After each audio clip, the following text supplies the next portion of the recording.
How to make your X account private. Let's not waste any more time and head right to it. But before we head to it, make sure to hit the subscribe button. It helps the channel grow. So let's head to the video. First you open X.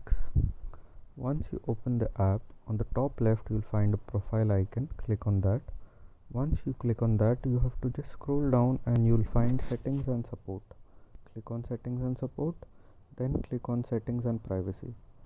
Once you click on settings and privacy, you have to scroll down and you'll find an option of privacy and safety. Click on privacy and safety, and here the first option is audience and tagging.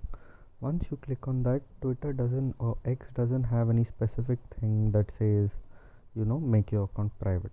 But once you make your protect your post active and protect your videos active, that is literally making your account private, because no one will be able to see what are you posting, what are you resharing, which photos are you resharing, which videos are you resharing. So your account is fully private once you activate both settings.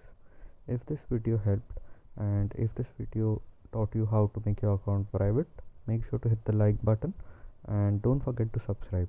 Thanks for watching.